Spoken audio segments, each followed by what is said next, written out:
podium perdu pour un dixième de kilomètre heure. Demain, à 13 h, 4 commissaires réunis en visioconférence peuvent le rendre à Pierre Gasly. Et le dossier qu'Alpine va poser sur la table est peut-être le plus solide qu'on ait vu dans une affaire de ce genre. Retour sur le week-end parfait qui a viré au cauchemar.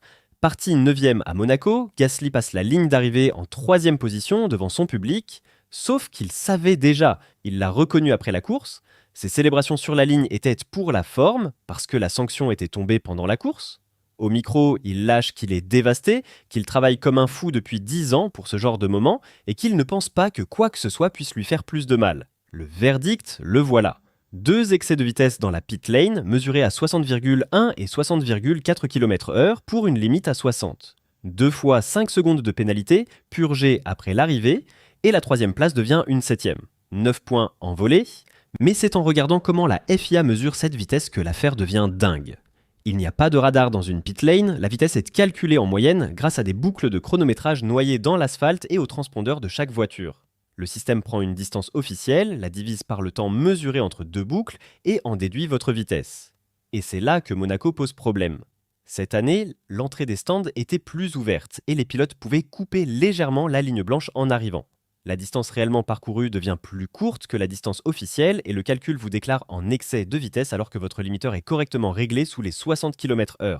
Résultat, 5 pilotes flashés en course, Hamilton, Russell, Piastri, Colapinto et Gasly, tous pour moins d'1 km/h de dépassement.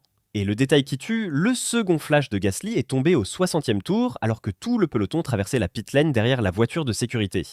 Aucun avantage sportif possible et pourtant, seul Gasly a été sanctionné à ce moment-là. Son ingénieur l'avait même prévenu à la radio avant chacun des 2 passages et Pierre assure avoir enclenché son limiteur bien avant la ligne les 2 fois.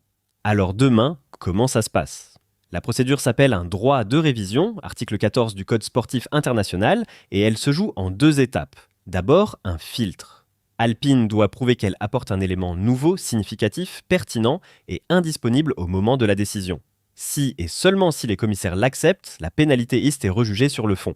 Et ce seront les 4 mêmes commissaires que ceux de Monaco, Gary Connelly, Tanja Gailhausen, Derek Warwick et Jean-François Calme. Autrement dit, des juges qui connaissent déjà le dossier par cœur. Dans la balance, Alpine pose 3 preuves. La télémétrie embarquée, qui montre selon l'équipe que la voiture n'a jamais dépassé les 60 km/h. La pit lane remesurée à la roue de géomètre après la course par des mécaniciens photographiés en pleine opération.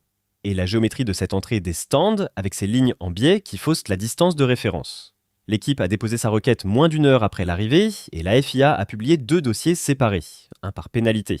D'ailleurs, si ce niveau de détail vous plaît, c'est exactement ce que cette chaîne veut vous offrir tous les jours, alors pensez au like et à l'abonnement, ça aide énormément. Soyons lucides sur les enjeux. Si les 2 pénalités sautent, Gasly récupère sa 3e place et Hadjar redescend au pied du podium. Si une seule saute, il remonte 5e. Et 9 points pour une équipe 5e du championnat constructeur avec 2 petits points d'avance sur Racing Bulls, c'est énorme. Mais l'histoire du droit de révision est cruelle car le filtre de l'élément nouveau est très rarement franchi. Mon avis n'a pas changé d'1 millimètre depuis dimanche. Un podium qui saute pour une probable erreur de mesure, c'est indéfendable et Alpine a 100 fois raison de se battre. Simplement, la vraie victoire est peut-être ailleurs, forcer la FIA à corriger sa méthode de mesure avant qu'elle ne prive quelqu'un d'autre d'un résultat. Verdict demain, en plein milieu de la semaine de Barcelone. Et pour vous, qu'est-ce que la FIA doit faire demain ? Rendre le podium à Gasly ou simplement corriger la règle pour la suite ? Dites-moi votre verdict en commentaire.